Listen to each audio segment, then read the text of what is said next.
Thank you. Good evening, everybody. I think the good news about Copenhagen is that the Copenhagen Accord, that Copenhagen is much more than just the Copenhagen Accord.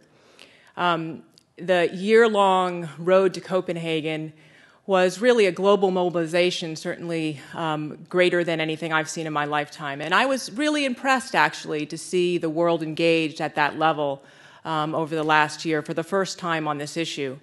And I think what we need to do now is keep up that momentum, but push and make room for reshuffling or changes in the process and approach. But I think that there are some good signs that sort of came out of the Copenhagen process that, that indicate we're moving in that direction. And a couple, for example, include: one is a shift away from the sort of standard dichotomy between the Annex I and non-Annex I countries, which was established in the UN Framework Convention, which is essentially developed and less developed countries, to a bigger range of political groupings, such as the basic countries, Brazil, South Africa, and China and India, having larger role, the MVC countries, the most vulnerable countries, having an important, increasingly voice in terms of thinking about the discussions.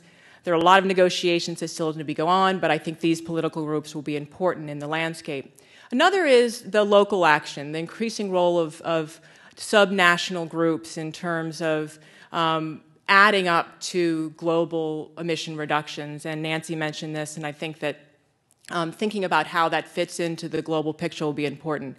And finally, I was very encouraged by the attention that the land-based sector got during Copenhagen. Of course, land-based sector is very important in and of itself, contributing about 30% of global greenhouse gas emissions. But I think most importantly, perhaps, it might be an indication that we're moving towards thinking about sector-based approaches and not simply national emission targets and timelines as far as the international negotiations. Thank you. Thank you, Amy. Bruce Claflin.